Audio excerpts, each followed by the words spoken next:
अथ वेदनी आदि शेष आघाती कर्म चतुष्टय विनाश रूपायाः सकल द्रव्य निद्रायाः कारणम ध्यान स्वरूपम कथयति।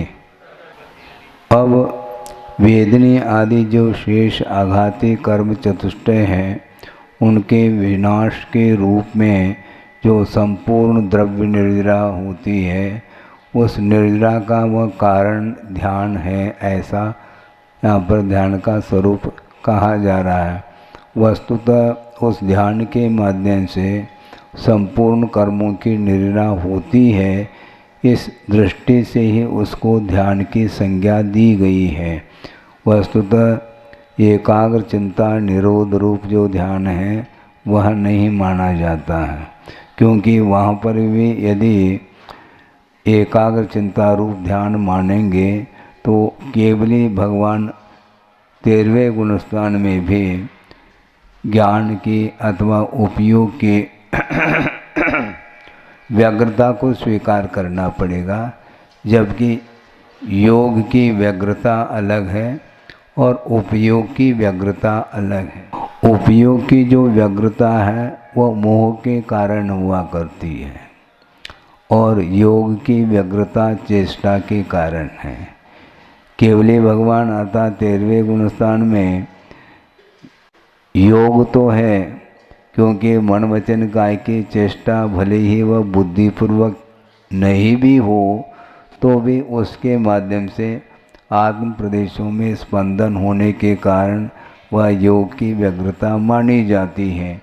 योग की व्यग्रता का विनाश जो होगा वह 14वें गुणस्थान में अथवा 13वें गुणस्थान के अंत समय में होगा, किंतु उपयोग में जो व्यग्रता अर्थात चंचलता जो आती है वह मोहनी कर्म की देन है। मोहनी कर्म जब तक विद्यमान रहेगा तब तक उपयोग में व्यग्रता रहेगी, और उसमें भी बुद्धिपूर्वक व्यग्रता अलग है और अबुद्धिपूर्वक व्यग्रता अलग है। मोहनी कर्म का पूर्ण रूप से जब तक क्षय नहीं होगा अथवा उपशमन नहीं होगा तब तक उपयोग में व्यग्रता बनी रहेगी। इसलिए 12वें गुणस्थान के अंत में जाकर के, बल्कि यूँ कहना चाहिए कि 10वें गुणस्थान के अंत में ही मोहनी कर्म का उपशमन अथवा क्षपण हो जाता है। इसलिए अनंतर समय में 11वें अथवा 12वें गुणस्थान में पहुँचते ही उपयोग की व्यग्रता वहाँ पर समाप्त हो जाती है। इसके उपरांत भी द्वितीय शुक्ल ध्यान के माध्यम से ज्ञानावरणी, दर्शनावरणी और अंतराय, इन तीनों घातिया कर्मों का क्षय एक साथ हो जाता है, तब वह 13वां गुणस्थान प्राप्त हो जाता है। इसलिए वह ध्यान निर्जरा के लिए कारण होने के कारण उसको ध्यान की संज्ञा दी है, और वह भी उपचार से दी है, ऐसा अन्यत्र भी इसका कथन आता है। अब गाथा ले लेते हैं। दंसन नान समग्गम ध्यानम नो अन्नदव्व संयुक्तम जायदि निजर हेदु स्वभाव सहिदस्य साहुसो। साधु कह रहे हैं, केवली भगवान को भी साधु की संज्ञा दे रहे हैं, वो भी श्रमण ही हैं, क्योंकि पुलाक, बकुश, कुशील, निर्ग्रंथ और स्नातक ये सब निर्ग्रंथ होते हैं। इनको साधु की संज्ञा दी है तो दर्शन और ज्ञान इन दोनों से युक्त होते हैं और अन्य द्रव्यों से वह संयुक्त नहीं होते हैं। और स्वभाव से सहित जो साधु है उसके लिए इस प्रकार की जो स्थिति जब बनती है वह निर्जरा के लिए वह हेतुभूत माना जाता है। उसी को ध्यान कहा। ध्यान कैसा है? दर्शन और ज्ञान से समग्र अर्थात युक्त है और अन्य द्रव्यों से संयुक्त नहीं है। ऐसा जो ध्यान है वह निर्जरा के लिए हेतुभूत होता है।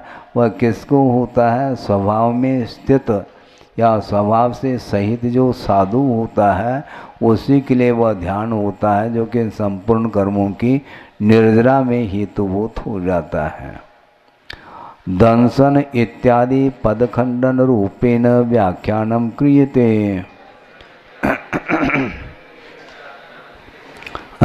ये भिन्न भिन्न पदखंडना के रूप से व्याख्यान किया जा रहा है। दर्शन ज्ञानाभ्याम कृत्वा परिपूर्णम। दर्शन और ज्ञान इन दोनों की अपेक्षा को लेकर के ही वह दर्शन की परिपूर्णता मानी जाती है, वह समग्र माना जाता है। इन्हें ज्ञान में व्यग्रता नहीं रहती है, परिपूर्ण ज्ञान माना जाता है। वह खंड विज्ञान नहीं है। मति ज्ञान, श्रुति ज्ञान, अवधि ज्ञान, मनपरि ज्ञान ये सम्यक होते हुए भी ये परिपूर्णता को लिए हुए नहीं है, इसमें अपरिपूर्णता है। इस प्रकार का जो परिपूर्ण ज्ञान है वही ध्यानम, वही उसी को ध्यान कहा है। पुनरपि किम विशिष्टम, और वह कैसा है ध्यान? अन्य द्रव्य संयुक्तम न भवति, अन्य द्रव्य से वह युक्त नहीं रहता, यानी उस द्रव्य में अन्य द्रव्य का कोई भी समावेश नहीं हो सकता। ज्ञान की अपेक्षा से भी समावेश नहीं है, क्योंकि वस्तु जानने में आना अलग वस्तु और जानने के लिए उद्यम करना अलग वस्तु है। इसलिए जब जानने के लिए जब जीव उद्यम करता है उसी समय उसमें आकुलता अधिक प्राप्त होती है। किसने कहा है कि ज्ञेय पदार्थ को जानो? ऐसा कहा है क्या? नहीं भी जाने तब भी वह ज्ञान शांत रह सकता है। आवश्यकता क्या जानने की? क्या जानने से ही कर्म की निर्जरा होती है? नहीं जानने से कर्म की निर्जरा नहीं होती है, ऐसा तो कुछ है ही नहीं। यदि इस प्रकार होता तो द्रव्य संग्रहकार इस प्रकार क्यों कहना चाहते हैं? अपा अपम में रहो, आत्मा को आत्मा में रहना चाहिए। इसका अर्थ है वहाँ पर जानने की बात भी नहीं करी उन्होंने, क्योंकि माँ चिट्टह चेष्टा मत करो, माँ जंपह बोलो भी नहीं, ये लोट लकार हैं, ऑर्डर दे रहे हैं आचार्य। चेष्टा मत करो, बोलो नहीं और सोचो भी नहीं। माँ चिंतः, पर करना क्या? पुनः करने की बात करता है। कुछ करना ही नहीं है, फिर क्या करें? फिर करने की बात करता है। कुछ भी नहीं करना, जैसा है वैसा रहने दो, जानना भी नहीं हमें, क्योंकि जानने से ही वस्तु का अस्तित्व सिद्ध है, ऐसा तो कुछ है ही नहीं है। हाँ, स्वभाव से जब शुद्ध है तो ये चेष्टाएं क्यों करो आप? ज्ञान को शांत एक क्षण के लिए तो बनाए रखो। उसमें होता क्या? कोई हमें घाटा लग रहा हो, ऐसा कुछ है क्या? हाँ, इतना जरूर है कि उपयोग कहीं भी नहीं जाना चाहिए। पदार्थ को जानने के लिए भी मान लो ज्ञान की प्रवृत्ति नहीं है तो राग द्वेषादिक रूप में भी ज्ञान की प्रवृत्ति नहीं होनी चाहिए। उसी को माँ चिंता बोलते हैं। एक क्षण के लिए भी। इसलिए कल या परसों ये विषय आया था ना, ये शायद कल ही दिया था मध्याह्न में, कि श्रवण के लिए भी स्वाध्याय को कंपलसरी नहीं रखा। हाँ, कंपलसरी नहीं, क्योंकि वह उत्तर गुण की बात है। मूल गुणों का पालन करो ना, और मूल गुणों में पालन करने के लिए जितना आपके पास ज्ञान है उसी ज्ञान के माध्यम से मूल गुणों का पालन होता है। और विशेष रूप से जो है आपको उपयोग लगाने की अपेक्षा से स्वाध्याय अधिक करना होता है। जिसका उपयोग लगा हुआ है उसको और क्या लगाना चाहो, जिसका नहीं लगा है फिर वह लग जाता है, किसमें, स्वाध्याय में लग जाता है। अब देखो, अन्यथा न लें, सभी लोगों के लिए कहा जा रहा है। आचार्य महाराज किसी व्यक्ति विशेष को लेकर के ग्रंथ का निर्माण नहीं करते, और सामान्य रूप से सबके लिए उनका उद्बोधन है कि वह ये है, हाँ, स्वाध्याय जो है ना, उपयोग लगना चाहिए। किसमें लगना चाहिए? मूल गुणों के पालन करने के योग्य यदि आपके पास ज्ञान है, उसके माध्यम से बहुत निरतिचार रूप से वह आपका मूल गुण पल सकता है। और उससे हट कर के और क्या करना चाहते हैं आप? उपयोग जिसका नहीं लगता उसको लगाने की बात आती है, और जिसका उपयोग लगा हुआ है उसको हटा करके दूसरे में थोड़ी लगाया जाएगा। पालन करने में लगा हुआ है उसका उपयोग। गुरुदेव का ये कहना था, जिसका ध्यान में उपयोग लगा हुआ है उस ध्यान से उसको विचलित नहीं होना चाहिए, उसी में लगना चाहिए ना। अच्छा, दूसरी बात ये है, ये जिस पदार्थ का ज्ञान नहीं है उसके लिए उद्यम करके आप करना क्या चाह रहे हैं? क्या उसको जाने बिना आपका कोई मोक्ष मार्ग रुक रहा है क्या, अवरुद्ध हो रहा है क्या? नहीं, उसके बिना काम नहीं चलेगा, ये गलत हो जाएगा। फिर जिसको कर्म सिद्धांत, जीव सिद्धांत, क्षपनासार, लब्धि सार, धवल, जय धवल आदि, मान लो ये बहुत विस्तार को लेकर के ये जो आगम ग्रंथ हैं उसमें मान लो किसी का क्षोभम नहीं है तो तत्संबंधी उसके पास कोई ज्ञान तो है ही नहीं, तो मेरे पास ज्ञान नहीं है तो तनावपूर्ण स्थिति में आता है।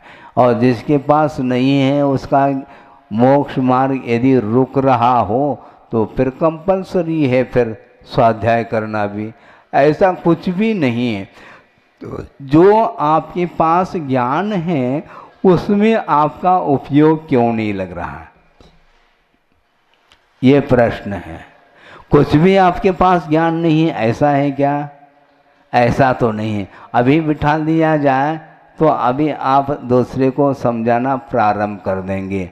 हाँ, इतना पर्याप्त ज्ञान लगभग सबके पास विद्यमान वर्तमान में है। अब वन लोग उसके ऊपर का जो ज्ञान है वो नहीं है और उनके पास है, ये जो है पुनः बहिर्वती, इसी को बोलते हैं उपयोग की व्यग्रता, और कुछ नहीं उपयोग। क्योंकि ज्ञेय और ज्ञान का जब संबंध होता है उस समय उपयोग की व्यग्रता नहीं रहती है। फिर भी अबुद्धिपूर्वक व्यग्रता रहना अलग वस्तु, वो हमारे लिए बाधक नहीं है, क्योंकि श्रेणी में भी उपयोग की व्यग्रता को स्वीकारा है, किंतु वह अबुद्धिपूर्वक होने के कारण ज्ञान में निर्विकल्पता फिर भी बनी हुई है, किंतु मोहनी कर्म का उदय होने के कारण उसके अस्तित्व के अपेक्षा से उपचार से उसको उपयोग की व्यग्रता ऐसा कहा है। किंतु उसके श्रेणी के पूर्व में ज्ञान की व्यग्रता बुद्धि पूर्वक रहती है। इसलिए आपके पास जो ज्ञान है उस ज्ञान के माध्यम से संतोष का अनुभव होना चाहिए, और संतोष गुण यदि नहीं है तो संतोष गुण से रहित जो ज्ञान है वह क्या काम कर रहा है, उसका कार्य क्या है? जो ज्ञान है उसके माध्यम से उपयोग अच्छे ढंग से टिका रह सकता है, नहीं रहता।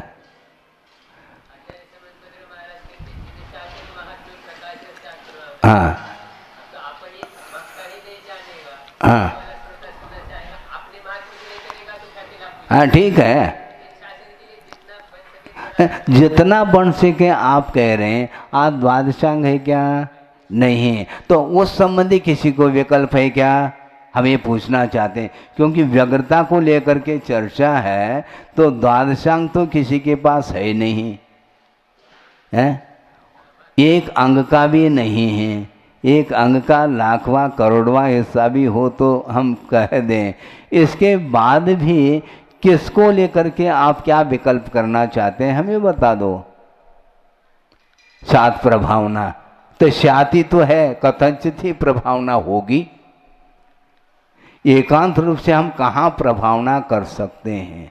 क्योंकि प्रभावना तब होती है जब हमारा ज्ञान व आचरण में यदि ढला हुआ है तो उसका प्रभाव दूसरे के ऊपर पड़ सकता है। पॉसिबिलिटी डेफिनेट बिल्कुल नहीं है, क्योंकि उसका उपादान यदि नहीं है, हम कहाँ तक उसके सामने हम अपने विषय को रख सकते हैं और कहाँ तक उसको संतुष्ट कर सकते हैं।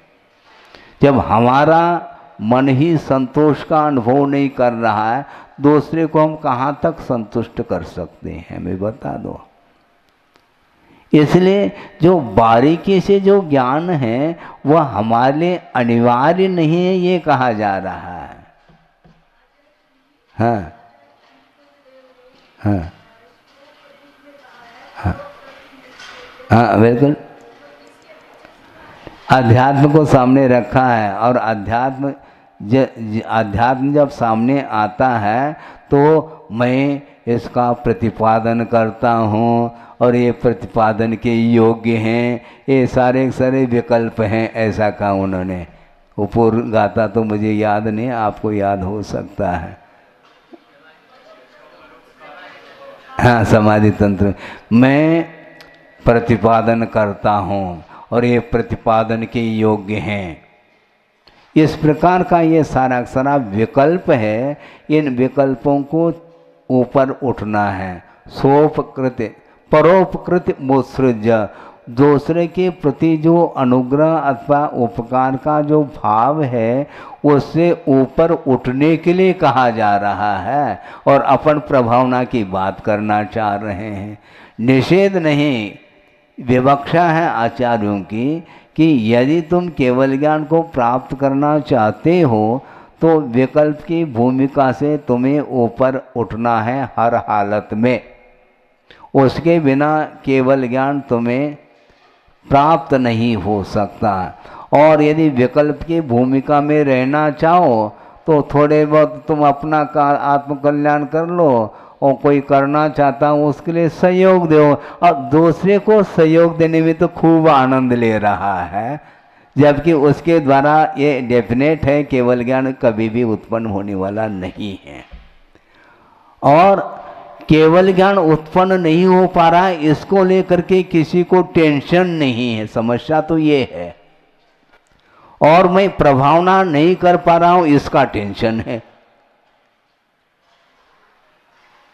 क्या समझ रहे क्या? नहीं, बहुत कठिन काम है। आज किसी को भी शायक सम्मेलन को लेकर के विकल्प किसी को भी नहीं। क्यों? आज होना ही नहीं है, किसी को भी नहीं हो रहा है। किसी को भी मन पर ज्ञान नहीं हो रहा है, किसी को भी अवधि ज्ञान, सर्वावधि, परमावधि, इसी प्रकार मन पर ज्ञान, विपुलमति, ऋजुमति, किसी को भी नहीं हो रहा है। बल्कि और अनेक प्रकार के जो रिद्धि हैं उनसे भी कोई भी संपन्न वर्तमान में नहीं है। इसके बावजूद भी किसी को विकल्प नहीं है, और प्रभावना का विकल्प जरूर है। ये क्या मतलब हुआ?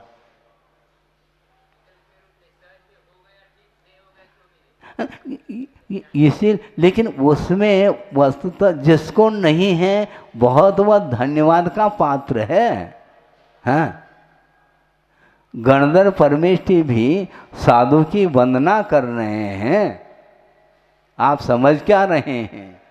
हाँ, गणधर परमेष्ठी उपदेश दे रहे हैं, और अन्यान्य और जो भी प्रवृत्ति कर रहे हैं उस प्रवृत्ति में उन्हें शुद्धोपयोग अथवा शुक्ल ध्यान नहीं होने वाला है। और जो शुक्ल ध्यान में लीन है उनके लिए नमो लोए सौ साहूनम कहते हैं वो। अब सोचो विचार करो, गणधर परमिष्टि के द्वारा भी वह साधक वंदनीय है, तो क्या है, कौन सी विशेषता हमें बता दो।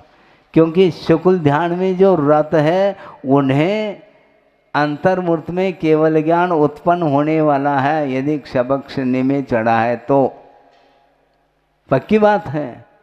एक अंतर्मूर्त में केवल ज्ञान लेकर के बैठेगा, हाँ, अरहंत अवस्था प्रकट होगी, और इधर हम प्रभावना में लगे हैं। निषेध नहीं है, किंतु वर्तमान में इतनी आकुलता जो हो रही है वह क्यों हो रही है। अच्छा, सामायिक के लिए तो घड़ी लगा करके सामायिक करेंगे, और घड़ी लगा करके स्वाध्याय नहीं। हाँ, 1-1.5 घंटा भी स्वाध्याय हो गया, पुनः स्वाध्याय, ये वो, जबकि वहाँ आवश्यक नहीं है, कंपल्सरी बिल्कुल नहीं, कोई अनिवार्यता नहीं, किंतु उसको अनिवार्य मान करके चल रहे हैं हम। इसके पीछे क्या उद्देश्य है? इसके पीछे उद्देश्य प्रकट है, वह अव्यक्त है। हाँ बोलो। हमें समझ में नहीं आ रहा, दृढ़ता क्या क्षयिक सम्यक तो हो रहा है क्या? आपको हो क्या रहा है? दृढ़ता का अर्थ क्या है? जबकि सामने वाले के पास जितना आपके पास ज्ञान है उसका कितना 1000वां हिस्सा भी कम हो सकता है दूसरे के पास, और उसके लिए भी दृढ़ता बढ़ रही है, और हमें स्वयं को दृढ़ता नहीं आ रही है। मामला क्या है? अब ये देखो, अभी सिद्धांत के स्वाध्याय करने के दौरान यह भी विषय आया है कि एक पंचम गुणस्थानवर्ती श्रावक है, उसका उत्कृष्ट काल कितना है? नहीं,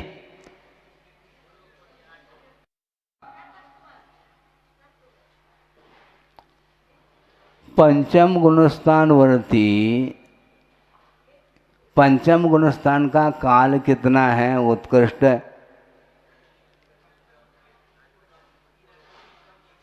हाँ, ये तिर्यंचों की अपेक्षा से, मनुष्य की अपेक्षा से 8 साल अंतर्मूर्त कम पूर्व कोटि, और पशुओं के लिए 3 अंतर्मूर्त कम पूर्व कोटि। इतने दीर्घ का है। हाँ हाँ, जो भी हो, तो इस प्रकार पशुओं में और मनुष्यों में पंचम गुणस्थान का जो काल है वह मैक्सिमम काल इतना पूर्व कोटि प्रमाण है, कुछ कम। तो इतने दीर्घ काल तक उसका पंचम गुणस्थान बन कैसा रहा? बिना दृढ़ता के बना हुआ क्या? और कौन सी दृढ़ता लाना चाहो हमें बताओ। दृढ़ता के लिए हम स्वाध्याय करते हैं, तो वो कौन सा स्वाध्याय कर रहा है पंचम गुणस्थानवर्ती? वह पशु प्रचना स्वरूप स्वाध्याय चल रहा हो, आमनाएं कर रहा हो, ये कुछ है?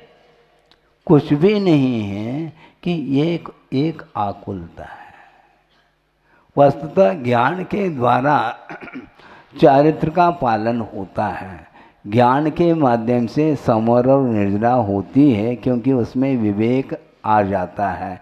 भेद विज्ञान जिसको हो गया है तो निश्चित रूप से वह निर्विकल्प हो करके अपने लक्ष्य तक वह पहुंच सकता है, किंतु उसको यदि संतुष्टि नहीं है तो वह कभी भी वह पहुंचने वाला नहीं है। इसलिए हम ये कहना चाह रहे थे, प्रभावना निषेध बिल्कुल नहीं। ऐसा लगता है कि हम हर बार ज्ञान का निषेध कर रहे हो। निषेध हम कहाँ कर रहे हैं? हाँ, बल्कि हम सम्यक ज्ञान का समर्थन करते हैं। चारित्र सर्वोपरि, चारित्र के लिए ही ज्ञान को हमें प्राप्त करना है, और जिस ज्ञान के माध्यम से चारित्र प्रकट हो गया है, अब और कौन सा ज्ञान है जिसके माध्यम से चारित्र और प्रकट होना है? हाँ, पूर्व कोटि तक रह करके भी वह दर्शन मुनि की सपना कर ले, अनिवार्य है क्या? नहीं है ना। फिर और कौन सी फिर दृढ़ता आएगी आपको? पूर्व कोटि तक दृढ़ता नहीं आई और अभी आप कह रहे हम दृढ़ता के लिए सब कर रहे हैं, कौन सी दृढ़ता हमें बताओ। हाँ, इसीलिए बहुत कठिन काम है ये। कहाँ तक आया है? हाँ, हाँ।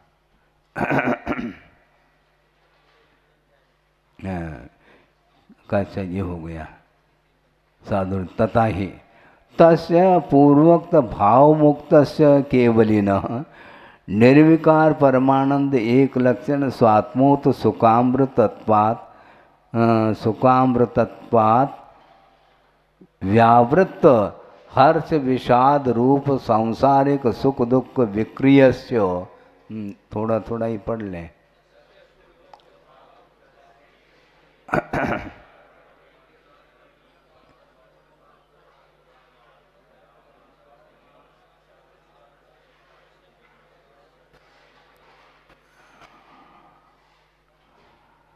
पूर्व में कहा हुआ जो भाव मोक्ष है जिन्हें प्राप्त हैं ऐसे केवली भगवान के लिए, जो कि निर्विकार परमानंद एक लक्षण रूप जो अपनी आत्मा है उससे उत्पन्न जो सुखामृत से तृप्त होने से और हर्ष विषाद आदि रूप जो सांसारिक सुख दुख रूप जो क्रियाएं हैं उनसे दूर हैं और केवल ज्ञान दर्शनावरण विनाशात असहाय केवल ज्ञान दर्शन सहितम।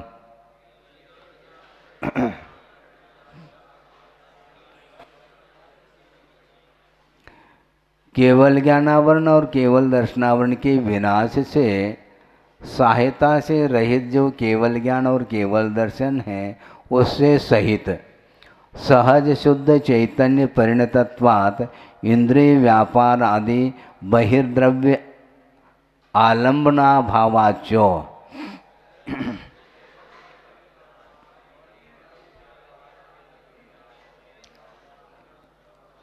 सहज शुद्ध चैतन्य परिणति से युक्त होने से परिणत होने से इंद्रिय व्यापार आदि जो बाहिर द्रव्य है उन बाहरी द्रव्यों के अवलंबन का अभाव होने के कारण पर द्रव्य संयोग रहितम, हाँ, पर द्रव्यों के संयोग से रहित स्वरूप निश्चलत्वात् अविचलित चैतन्य वृत्ति रूपम, स्वरूप में निश्चल होने से अविचलित चैतन्य वृत्ति यानी चैतन्य वृत्ति अर्थात जो उपयोग है उसमें किसी भी प्रकार से कोई चलायमानता नहीं है। इस प्रकार यत आत्मना स्वरूपम, ऐसा जो आत्मा का स्वरूप है तत्पूर्व संचित कर्म नाम ध्यान कार्यभूतम स्थिति विनाशम गलनम दृष्ट्वा।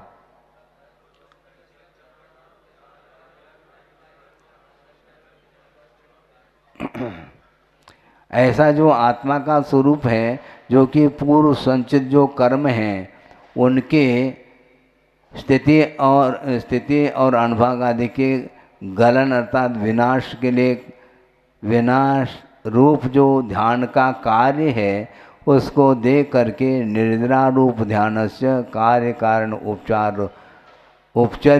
उपचारेण ध्यानम भण्यते।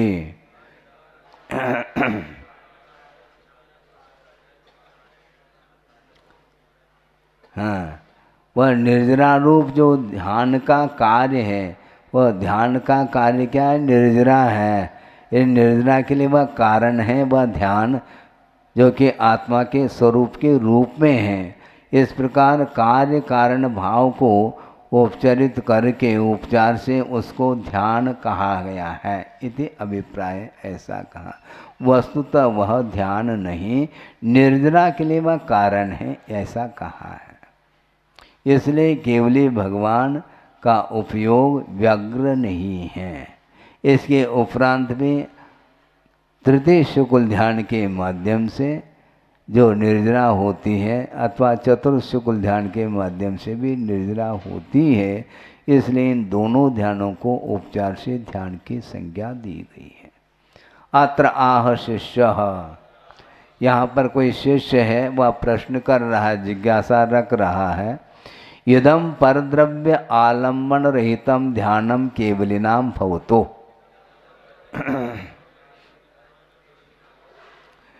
परद्रव्य के आलम्बन से रहित यह ध्यान केवलियों के लिए हो जाए, कोई बाधा नहीं, हो जाए।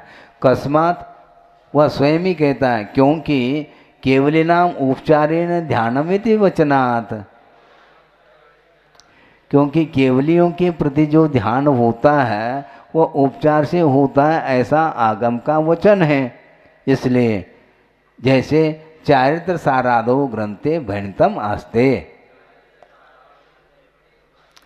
चारित्र सार आदि जो ग्रंथ हैं उनमें इसी ढंग से वर्णन मिलता है, कहा गया है। इसलिए छद्मस्त तपोधनाः द्रव्य परमाणुम भाव परमाणुम वा ध्यात्वा केवल ज्ञानम उत्पादयन्ति तत् परद्रव्य आलम्बन रहितम कथम घटते इति।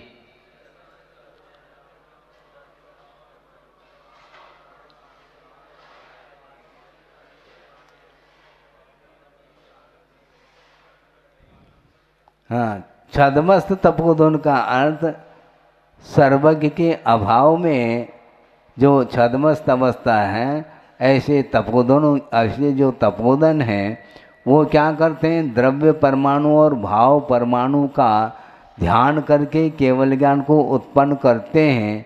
इसलिए वह परद्रव्य के अवलंबन से रहित कैसा घटित होता है। आपने कहा कि परद्रव्य से जो रहित होता है उसको ध्यान कहा है, तो परद्रव्य का आलम्बन तो यहाँ पर लिया गया है, ऐसा उसका कहना है। किंतु उसके लिए समाधान दे रहे हैं, परिहारम आह। द्रव्य परमाणु शब्देन द्रव्य सूक्ष्मत्वम ग्राह्यम, यहाँ पर द्रव्य परमाणु का अर्थ वह परमाणु नहीं लेना, किंतु द्रव्य की सूक्ष्मता अर्थात पदार्थ की सूक्ष्मता। और भाव परमाणु शब्देन च भाव सूक्ष्मत्वम च न च द्रव्य परमाणु, भाव परमाणु के शब्द से भाव की सूक्ष्मता और द्रव्य परमाणु के शब्द से द्रव्य की सूक्ष्मता। अर्थ ये है कि आत्म द्रव्य का ही अवलंबन लिया है और वह आत्म द्रव्य अपने आप में अन्य पदार्थों की अपेक्षा से उसमें सूक्ष्मता है। क्योंकि पौद्गलिक पदार्थ का अवलंबन लिया नहीं गया है, आत्मा का ही आश्रय लिया है, इसलिए वह आत्मद्रव्य सूक्ष्म है। और उसका जो भाव है, उसमें उत्पन्न होने वाले जो भाव है, वो भाव के अपेक्षा से सूक्ष्मता, वही हुआ भाव परमाणु और वह द्रव्य परमाणु। यहाँ पर पौद्गलिक परमाणु को नहीं लेना चाहिए परमाणु शब्द के द्वारा, न च पौद्गल परमाणु, ऐसा कहा। इदम व्याख्यानम सर्वार सिद्धि टिप्पण के भणितम आस्ते, ये जो व्याख्यान है सर्वार सिद्धि के टिप्पणी उसमें दी है, उसमें इसका कथन किया गया है। अस्य संवाद वाक्य से विवरणम क्रियते, यहाँ पर जो विवाद उत्पन्न करने वाला जो वाक्य है, उस वाक्य का वर्णन किया जा रहा है। द्रव्य शब्देन आत्मद्रव्यम ग्राह्यम, द्रव्य शब्द से आत्मद्रव्य को ग्रहण करना चाहिए। तस्य तो परमाणु, उस आत्मद्रव्य की अपेक्षा से जो परमाणु है वह उसकी सूक्ष्मता कहलाए। परमाणु इति का अर्थ, परमाणु का अर्थ क्या लेना, रागादि उपाधि रहिता सूक्ष्म अवस्था। हाँ, रागादि उपाधि से रहित जो सूक्ष्म अवस्था है उसको यहाँ पर परमाणु से लिया गया है।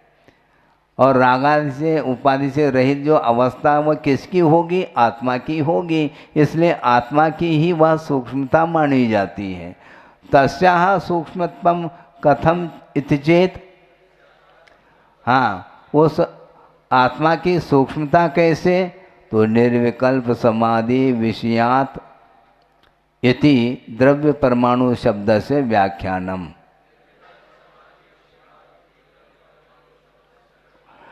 निर्विकल्प समाधि के विषय की अपेक्षा से द्रव्य परमाणु जो शब्द है उसका व्याख्यान किया गया है। भाव शब्देन तो तस्यैव आत्मद्रव्यस्य स्वसंवेदन ज्ञान परिणाम ग्राह्य। भाव शब्द से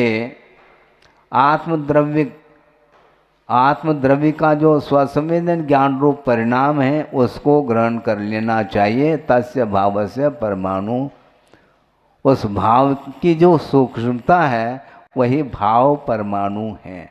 परमाणु इति का अर्थ है, परमाणु का अर्थ क्या है, रागादि विकल्प रहिता सूक्ष्म अवस्था। परमाणु का अर्थ ये लिया है, रागादि विकल्प से रहित जो सूक्ष्म अवस्था है जो आत्मा की, वही यहाँ पर परमाणु के रूप में लिया है। तस्या सूक्ष्मत्वम कथमिति चेत, हाँ उसकी सूक्ष्मता कैसी है, तो इंद्रिय मनोविकल्प अविषयत्वात् इति, इंद्रिय और मन के विकल्प के लिए वह विषय नहीं बन सकता, इसलिए भाव परमाणु शब्द से व्याख्यानम ज्ञातव्यम। इसलिए यहाँ पर भाव परमाणु शब्द का व्याख्यान जान लेना चाहिए।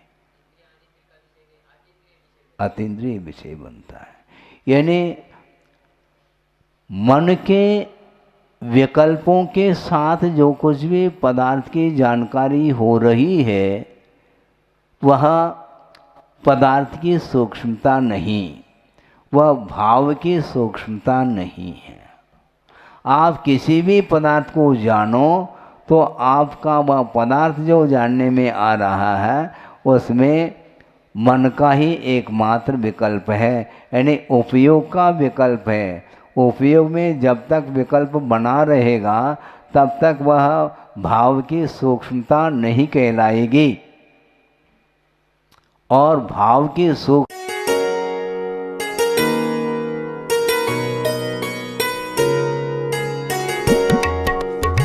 स्वभाव प्रच्छाद का